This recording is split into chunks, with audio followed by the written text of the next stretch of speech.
Pen, l'une des deux fondatrices de Blue Up Formation, et c'est moi aujourd'hui qui vais assurer cette présentation du DEGEPS. Alors, je pense que vous voyez tous mon écran de présentation. Alors, nous sommes sur la formation prochaine qui démarre le 27 mars 2026 et qui finira le 31 mai 2027. Donc, une formation qui dure un peu plus d'un an. On est sur une formation qui est totalement en ligne. Alors, évidemment, même si je vais dire un certain nombre d'éléments, s'il y a des moments où vous avez des questions, n'hésitez pas à ouvrir votre micro et à me les poser.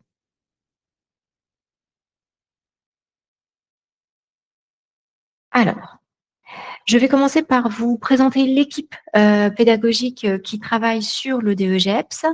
L'équipe, c'est essentiellement Olivia et Charlène, qui sont les responsables de formation. L'une des deux sera la responsable de la session, en l'occurrence, ce sera Olivia. Ça veut dire qu'elles interviennent toutes les deux sur la formation et elles accompagnent le groupe sur l'ensemble de la formation DEGEPS. Et Olivia a en particulier la responsabilité du suivi du groupe. L'équipe pédagogique est plus complète que ça, puisque vous voyez également que je suis présente et aussi Anaïs Giraudier. Anaïs Giraudier est la deuxième fondatrice de Blue Up Formation. De mon côté, je suis plus en charge de la partie administrative et financière. Anaïs, elle, est directrice pédagogique. Mais nous pouvons être amenés à accompagner des stagiaires ou à intervenir à des moments sur la formation. Alors, les engagements qu'on prend, puisqu'on est sur une formation en ligne, c'est de vous répondre sous 48 heures au plus tard, que ce soit sur la plateforme de formation, par mail ou par SMS.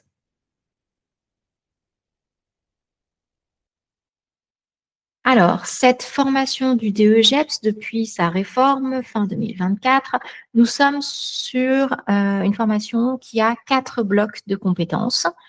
Le premier étant vraiment consacré à la question, excusez-moi parce qu'il y a encore des gens qui veulent rentrer. Le premier est consacré vraiment à l'équipe et à l'animation de l'équipe et à la coordination d'équipe. Le deuxième bloc de compétences est consacré à la conception de projets à un niveau de coordination, bien évidemment. Le troisième bloc de compétences est sur la mise en œuvre et l'évaluation de ce projet d'action, toujours dans le même domaine, mais toujours sur cette fonction de coordination. Et le bloc 4 est bien spécifique puisqu'on est sur le développement des partenariats, les dynamiques institutionnelles et la communication. Ça marche en tant que tel, mais il y a aussi une partie communication dans ce bloc 4. Alors, pour ceux qui connaissaient le DEGEPS avant, on fait ce récap actuellement. Là, aujourd'hui, on est donc sur 4 blocs de compétences.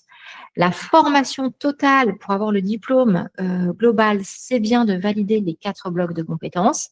Néanmoins, c'est aussi possible de s'inscrire à la formation par bloc de compétences et de la certifier par bloc de compétences si pour diverses raisons, vous avez besoin de prendre plus de temps pour faire la formation. En termes de certification, qui dit 4 blocs de compétences, dit 4 passages en certification. Un bloc égale une certification. Et vous avez la possibilité, pour chaque bloc, d'avoir un second passage, si jamais vous n'avez pas validé au premier passage. Alors, la notion d'alternance est obligatoire, c'est-à-dire que oui, on est sur une formation en ligne, néanmoins, vous devez être en situation professionnelle ou de stage en parallèle de la formation en ligne que vous avez. L'alternance peut se faire sur une ou plusieurs structures. C'est plus facilitant sur une, mais c'est possible sur deux, voire trois. Ça, c'est des ajustements à prévoir. Il est aussi possible désormais d'avoir une partie de sa formation dans un autre pays européen. Ce n'est pas courant, mais c'est possible. Aujourd'hui, le programme de formation, alors là, c'est quelques rappels. On est sur une formation qui dure plus ou moins 14-15 mois, qui est sur 700 heures de formation suite à la réforme. Là, la modalité de mars 2026, c'est du 100% en ligne. Et l'articulation de ce 100% en ligne, c'est en même temps des visioconférences que vous avez selon un calendrier fixé, des visioconférences en demi-journée l'après-midi, et qui sont obligatoires, pardon. Et à côté de ça, la plateforme de formation en ligne sur laquelle vous avez un ensemble de contenus qui sont travaillés. Ces contenus, vous avez des thématiques et sur ces thématiques, vous avez souvent des écrits ou des exercices à faire en lien avec votre situation professionnelle et en fait, on travaille à partir de ça et ces exercices sont corrigés. La correction de ces exercices, vous le comprenez bien, nous permet de bien vous suivre dans votre situation professionnelle. Donc, vous disiez qu'il y a une situation d'alternance qui est soit une situation d'emploi, contrat d'apprentissage, contrat pro ou stage, et c'est l'ordre du temps plein puisqu'on est sur 1085 heures sur la totalité de la formation. Alors, nos engagements sur la formation, c'est que la plateforme de formation, elle est totalement disponible et elle est en ligne en permanence, donc vous y avez accès quand vous voulez. Tous les contenus ont été créés par des professionnels du secteur. Et tous les exercices que vous travaillerez seront corrigés sous 48 heures pour chaque thématique. Également, je vous l'ai dit au début, il y a 2 responsables de formation par session qui sont joignables directement chaque jour.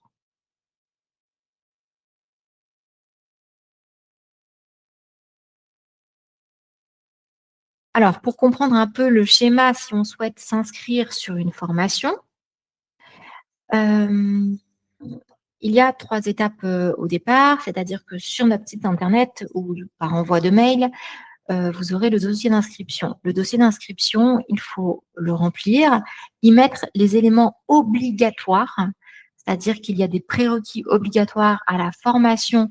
Il est impératif de mettre ces éléments. Les prérequis vont être d'avoir notamment soit un niveau de diplôme, soit une expérience professionnelle ou bénévole de plus de 24 mois pour pouvoir rentrer en formation DEGEPS. Donc, par exemple, ça se produit à l'aide d'une attestation. Ça peut être un diplôme. Si vous avez un BPGEPS, vous pouvez rentrer en DEGEPS. Du coup, ce sont des éléments obligatoires à joindre avec votre dossier d'inscription. Il y a d'autres pièces complémentaires comme carte d'identité, CV, lettre de motivation, etc. Donc, vous nous envoyez ce dossier par mail. On vérifie qu'il est complet. S'il est complet, on vous indique que vous allez passer à l'étape de l'admission. L'admission, c'est quoi? Hop, je suis ma flèche. C'est que quand on a reçu votre dossier, donc, on vous ouvre des tests écrits sur la plateforme de formation en ligne, qui est la même plateforme sur laquelle vous ferez la formation ensuite. Ces tests écrits, ce sont des tests, pas de connaissances. C'est vraiment pour comprendre pourquoi vous voulez faire le DEGEPS, dans quel parcours il s'inscrit. Et donc, ça nous permet de savoir où vous en êtes par rapport à ce projet de formation. À l'issue de cette phase écrite sur la plateforme, on vous invite à un entretien en visio. Cet entretien, il est fait par la responsable de la session, en l'occurrence Olivia. Ensuite, on vous envoie un mail pour vous dire si votre candidature, elle est retenue, si c'est OK. En fait, qu'est-ce qui fait que c'est OK ou non sur votre candidature? C'est vraiment le fait que vous ayez réfléchi ce projet et que vous ayez tous les moyens autour de ce projet. Quand on dit tous les moyens, c'est-à-dire que c'est la bonne temporalité pour vous. Vous avez une situation de stage ou d'emploi qui est en concordance avec le diplôme et tout ça a été travaillé avant d'entrer en formation. Une fois que cette étape est faite, je reviens ici, on arrive à la finalisation des éléments administratifs, c'est-à-dire que le service administratif vous envoie un contrat de formation ou alors une convention de formation. Je vais revenir sur cette différence à la fin de cette présentation. Encore une fois, vous m'arrêtez si vous avez des questions. N'hésitez pas à les poser, à ouvrir le micro et les poser.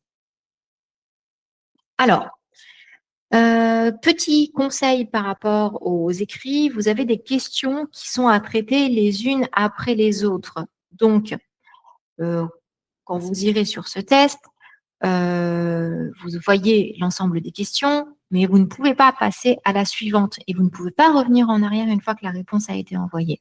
Donc, il faut prendre le temps de préparer sa réponse. C'est possible de prendre la question, de la travailler sur un Word ou autre, et puis de la copier-coller sur l'espace pour pas qu'il y ait trop de temps de latence parce que la plateforme, elle devient inactive si pendant un laps de temps trop conséquent, au bout de 5 minutes, si vous ne réagissez pas, elle interrompt la session.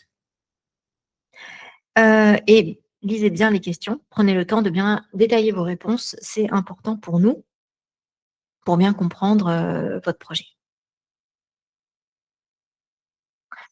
Alors là, je vous ai mis le calendrier de la formation de mars. Alors, je vais vous expliquer un point déjà essentiel. Donc, vous l'aurez compris, la formation, elle est en 4 blocs de compétences. Nous avons choisi, à bloc formation, de travailler sur 2 temporalités. On commence par travailler les blocs 2 et 4, puis ensuite, on va sur les blocs 1 et 3. Donc, les blocs 2 et 4, pour rappel, par rapport à ce que je viens de dire, le bloc 2, c'est vraiment la conception du projet. Le bloc 4, c'est vraiment la question du partenariat et de la communication. Donc, je ne vais pas rentrer dans tout le détail de ce calendrier. Néanmoins, ce que je dois vous dire, c'est qu'à compter du 27 mars, donc de la rentrée, tous les temps de visio seront des temps de demi-journée. Il y a une erreur là sur le calendrier, il faut que je le reprenne par rapport, au début sur les premiers jours, puisque ça sera des temps de demi-journée. Non, attendez, c'est moi qui me confonds. La première journée sera vraiment en journée complète. Du coup, ensuite, on est vraiment sur des temps de demi-journée. Au début, il y en a de manière un peu conséquente sur fin mars et avril. Après, on passe à quelque chose qui est un peu plus souple, puisque vous aurez 2 visios par mois, 2 à 3 visios par mois. Voilà, sur des après-midi uniquement. Donc, vous avez un ensemble de visios qui sont en parallèle de la plateforme.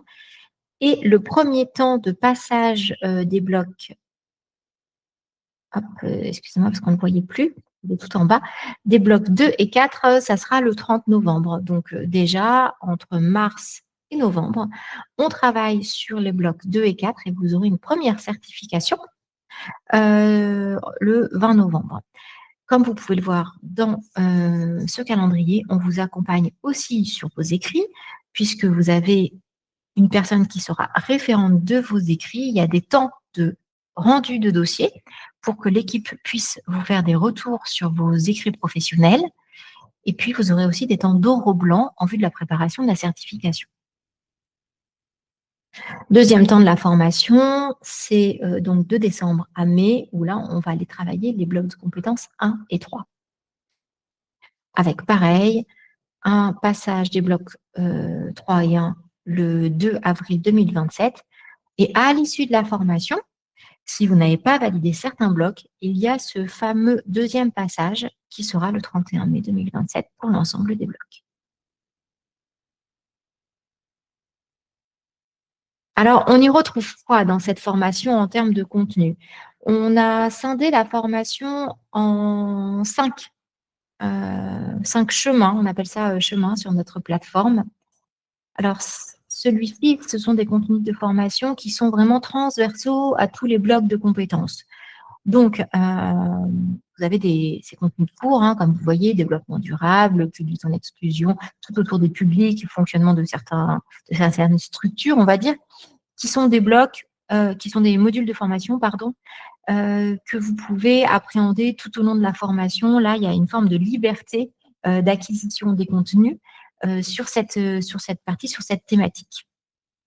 Néanmoins, au démarrage de la formation, on vous ouvre le chemin 1 et le chemin 2 de manière progressive.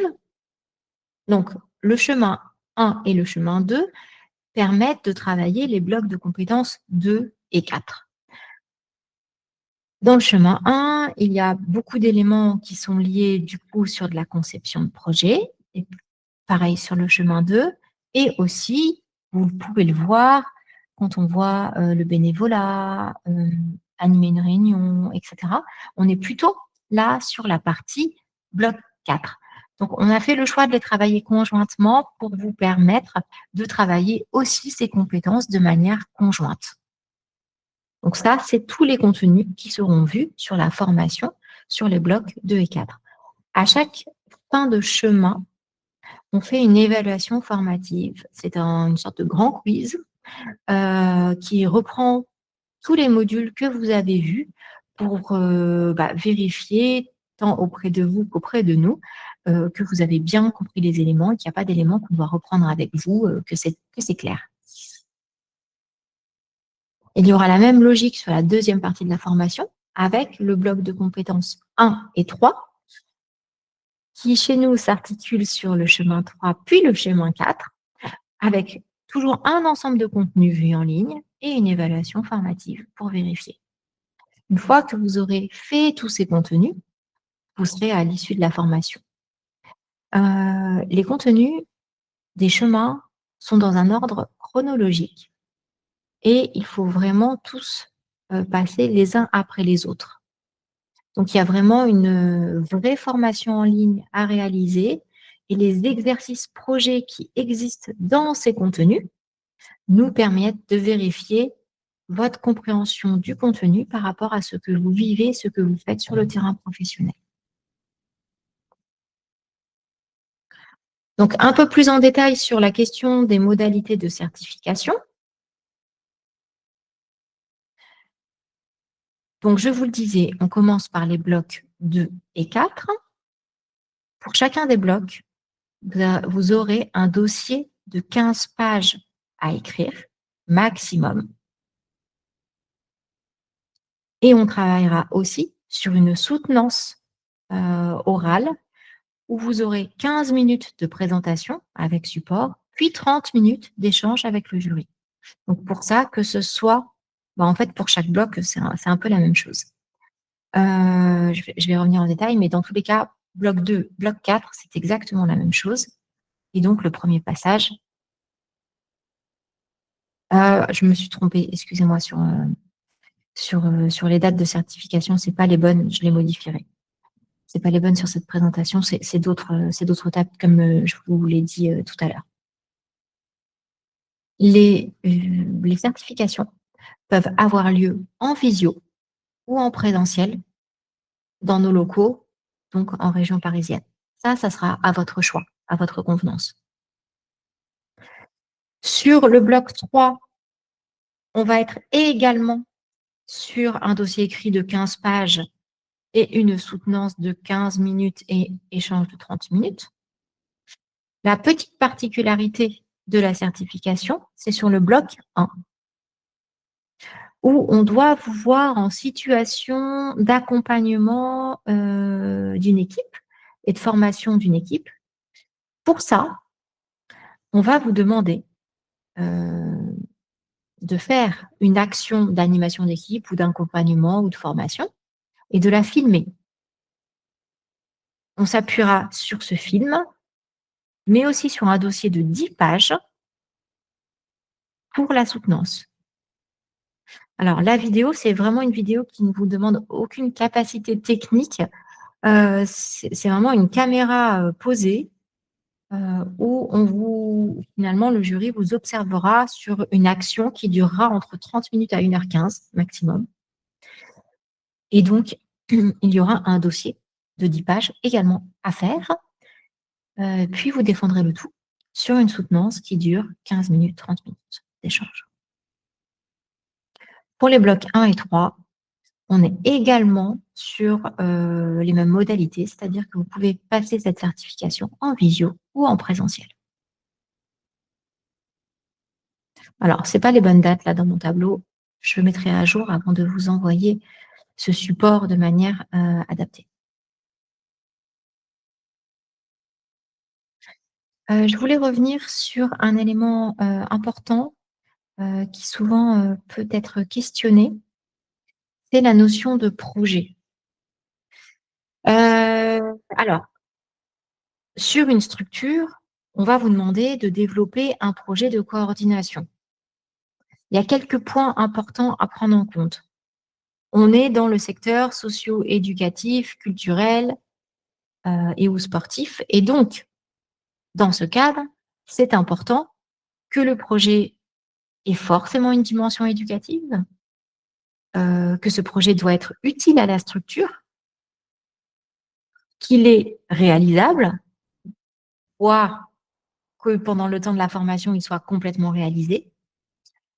En tant qu'apprenant, c'est vous vraiment le référent principal du projet. Donc, ça veut dire que la structure dans laquelle vous êtes vous laisse la place de faire ça et de travailler avec les parties prenantes.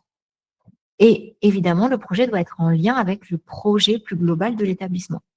Donc, c'est important à prendre en compte. Il y a vraiment une notion de coordination d'équipe et de partenaires qui sont indispensables dans le cadre de la formation. Donc, votre poste, votre positionnement doit être comme cela.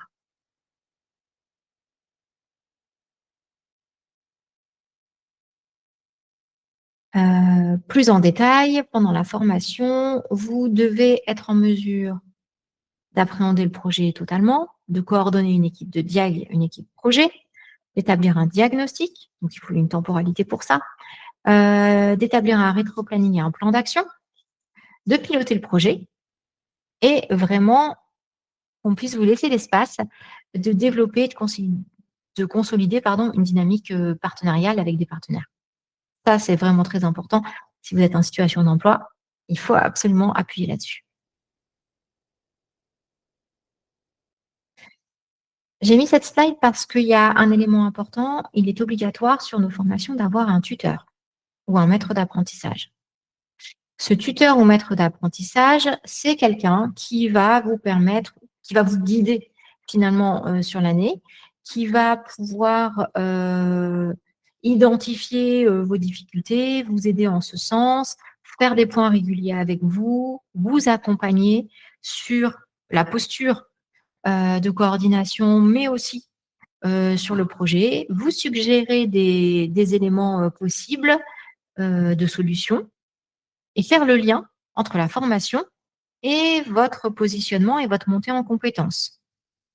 Ce tuteur devra accorder du temps pour votre propre coordination et devra accorder du temps à votre tutorat puisqu'on le sollicitera pour 4 réunions de tuteurs.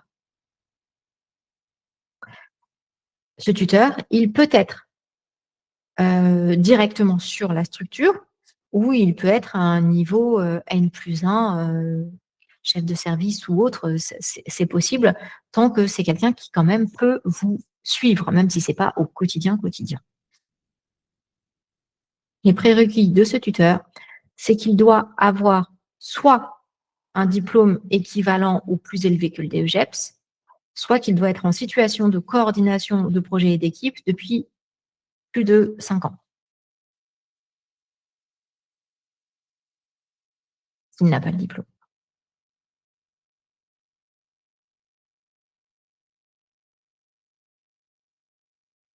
J'arrive sur les modalités financières. Aujourd'hui, on a 2 coûts précis de la formation.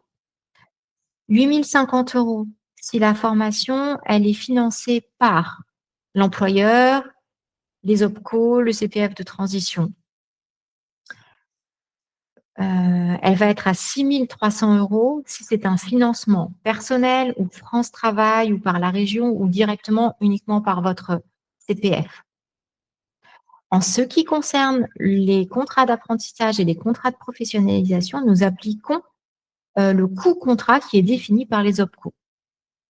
Alors, les OPCO, puisque je dis ça depuis tout à l'heure, étant l'opérateur de compétences qui finance la formation.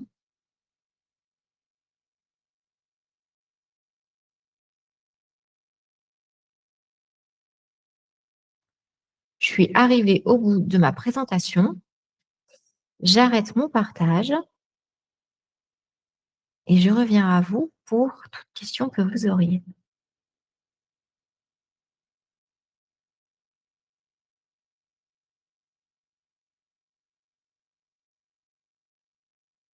Vous n'avez pas de questions.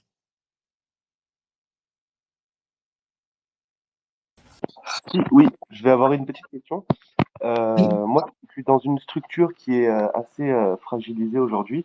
Et mon objectif de formation, c'était potentiellement de reprendre un poste qui existerait déjà. Donc, est-ce que malheureusement, ça marche pas parce qu'il faut avoir un projet de création totale ou un projet de reprise peut s'apparenter à un projet qui fonctionnerait pour votre structure? Alors, c'est-à-dire un projet de reprise Alors, en politique. fait, on est sur un ACM qui va probablement fermer parce qu'il y a des grandes difficultés entre la coordination de l'association et les financeurs. Mhm. Euh, mais moi, j'aimerais bien avoir les compétences de potentiellement essayer de continuer l'aventure à la suite. Et D'accord. je voulais me former au DEGEPS, justement, par cette occasion-là. D'accord. Alors, oui, c'est possible. En fait, c'est pas une. Peut-être que je me suis mal exprimée. C'est dans le fond du projet, on doit avoir un projet à mener, mais après, euh, ça peut être retravailler quelque chose d'avant. En fait, on va partir du diagnostic que vous allez réaliser dans la première partie de la formation pour développer quelque chose. D'accord. Ok. D'accord? Oui, ça marche. Merci. Il y avait une deuxième question. Oui. Moi, j'ai une question par rapport, parce que vous avez dit que normalement, on doit répondre sur en ligne et que quand on répond pas assez vite, ça peut couper au bout de 5 minutes. Parce que moi, personnellement, je maîtrise le français depuis 15 ans. Et du coup, je veux savoir si c'est assez facile de faire tout la formation en ligne. Parce que des fois, ça me prend un peu plus de temps que d'habitude, les écrits. Oui. Alors, quand vous aurez des exercices, en fait, pourquoi je vous explique comment elle fonctionne la plateforme, c'est-à-dire que vous avez des espaces où vous pourrez justement répondre à des questions et développer des écrits. Souvent, quand c'est des vrais travaux un peu conséquents, on vous demande de travailler un dossier chez vous sous Word ou autre et de le déposer sur la plateforme. Donc, vous avez tout le temps pour le travailler. Là, c'est vraiment lié au test d'entrée en formation où là, c'est vraiment que des questions. Mais vous pouvez exactement faire ça de la même manière, c'est-à-dire que vous voyez la question, vous prenez le temps d'y réfléchir, vous écrivez quelque chose sur Word et vous faites un copier-coller sur la plateforme. Ça marche. Pourquoi la plateforme se déconnecte, on va dire, au bout de 5 minutes? Tout simplement parce que elle comptabilise le temps que vous passez sur la plateforme. Et donc, bah, on considère que si vous êtes inactif, c'est-à-dire il ne se passe rien en termes de mouvement de souris au bout de 5 minutes, c'est que vous n'êtes plus derrière votre écran et on ne va pas le comptabiliser dans le vide, tout simplement. Pardon, et après, si ça se déconnecte, on peut se reconnecter Bien pour. sûr, bien sûr. Ça ne va pas passer à la question Non, suivante. non, non, non, non. Ça passe pas à la question suivante, c'est juste pour. En fait, on a eu des problématiques avec des stagiaires qui nous disaient, bah oui, mais j'ai commencé à travailler mon écrit, mais je me suis mis à réfléchir, donc j'ai arrêté d'écrire et du coup, on perd ce qu'on a commencé à écrire. C'est pour ça qu'on vous conseille de l'écrire à côté, de faire un copier-coller pour ce genre de questions.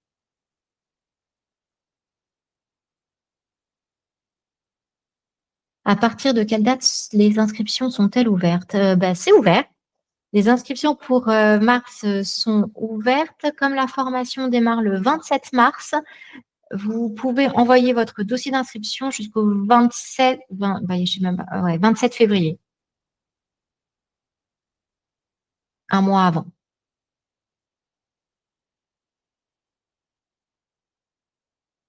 De rien.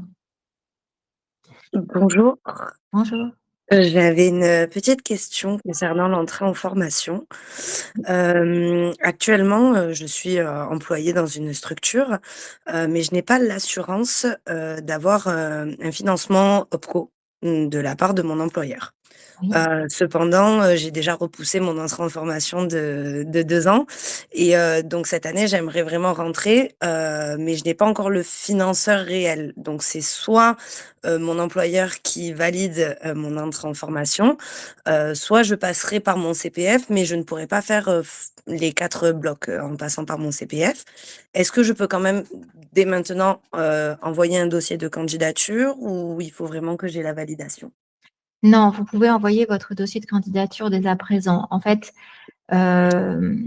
c'est même mieux en réalité, tout simplement parce que pour la partie financement de la formation, nous, on se donne la deadline du premier jour de l'entrée en formation. C'est-à-dire qu'on doit avoir défini au premier jour de l'entrée en formation le financement de tout le monde.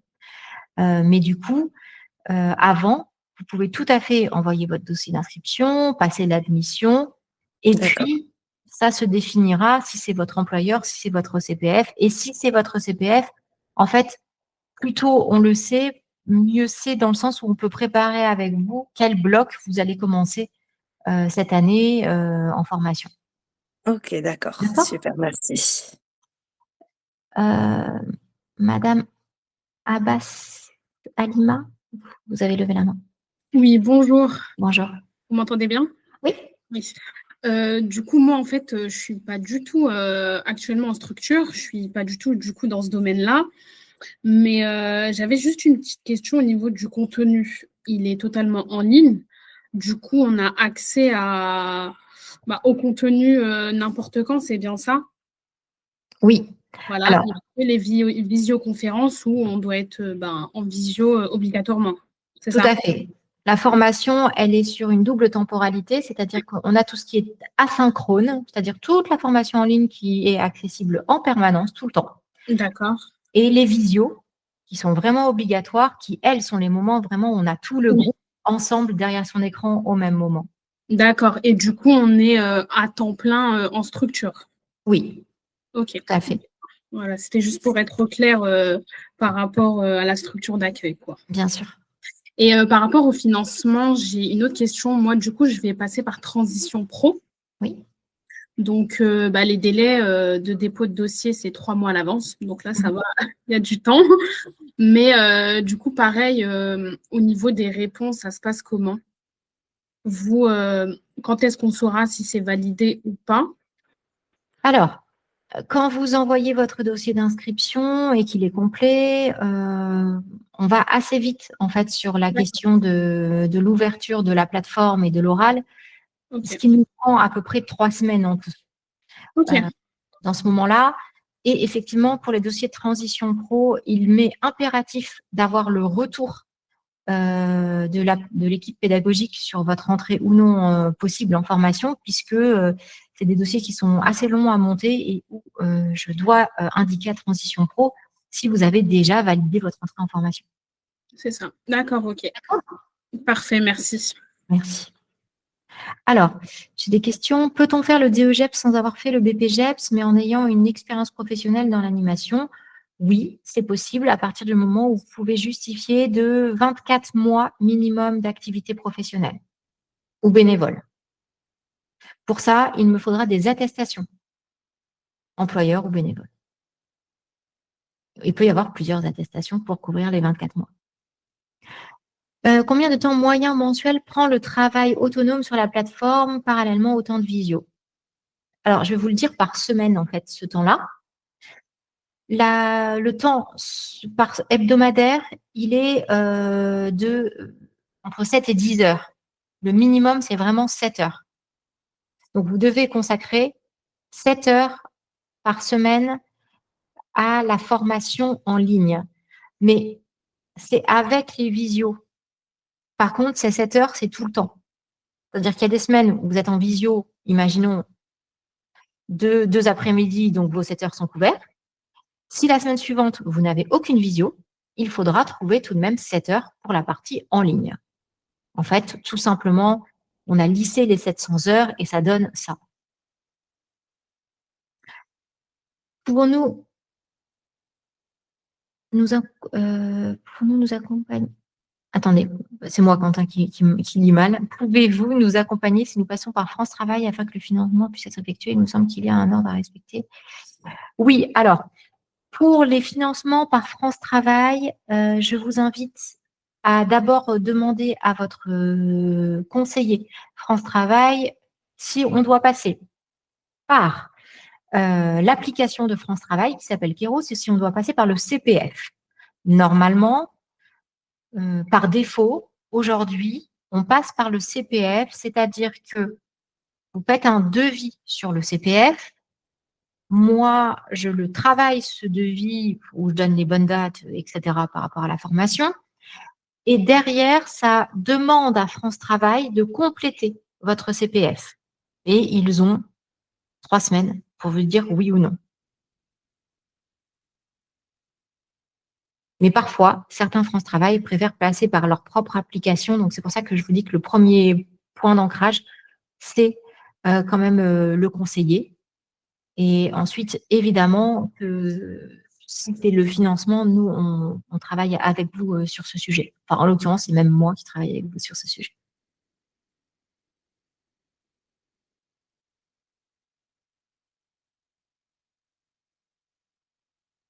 Oui, Aurélie. Je me permets de vous dire pas vos prénoms, c'est plus facile pour moi. Oui, bonjour. Bonjour. Alors, je suis, moi, sur une association, hein, à la Ligue de l'enseignement en tant que chargée de mission sur des séjours éducatifs. Et je suis seule sur le secteur et donc pas de personnes à encadrer, sauf si effectivement je mets en place des séjours. Et donc, par rapport au projet,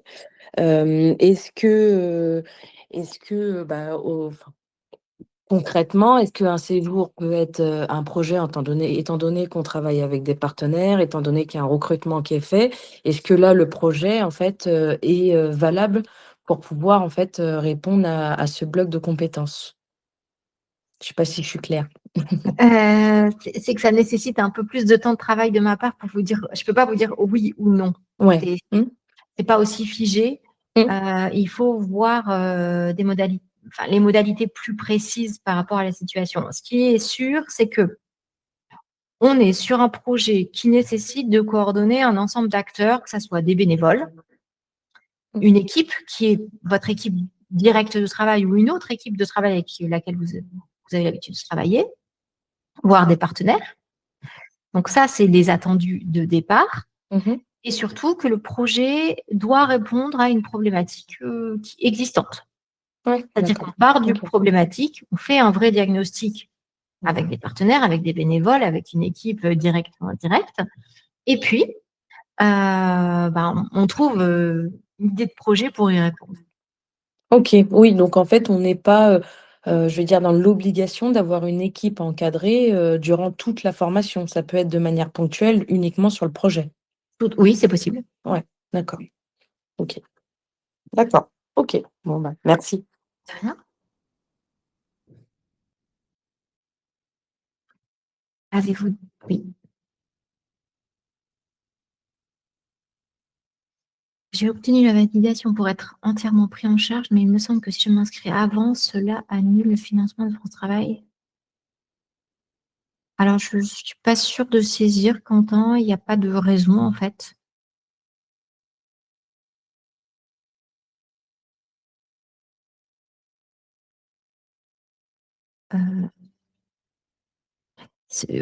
En fait, alors je ne sais pas si c'est le bon sujet, mais c'est un peu déconnecté les deux. C'est-à-dire qu'il y a tout le process avec nous directement, c'est-à-dire dossier d'inscription, admission, etc. Et puis en parallèle, on fait le travail avec France Travail sur le fait de la prise en charge. Mais les deux ne sont pas reliés directement.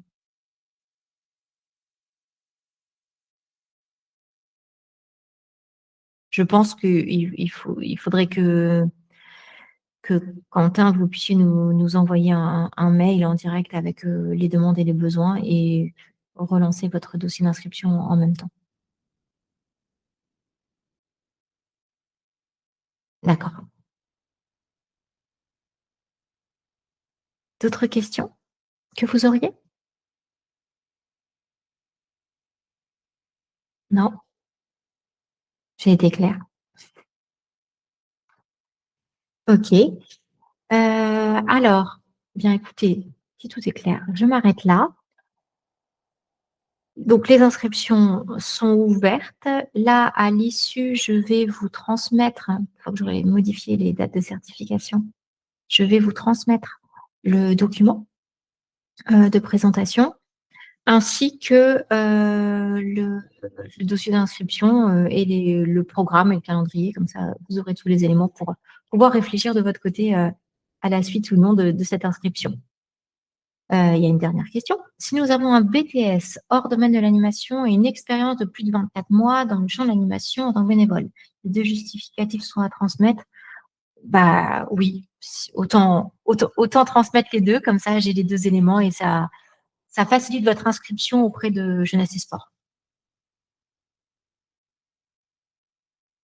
Très bien, merci. Oui, je n'ai pas précisé que nous sommes un organisme de formation agréé par la DRAGES d'Île-de-France, quelle que soit vous ou votre région. Et cette formation, du coup, nécessite que je fasse les inscriptions auprès de la DRAGES, indiquant bien que vous êtes rentré en formation. Et à l'issue de la formation, on leur transmet vos résultats pour qu'ils puissent valider votre diplôme et vous l'envoyer.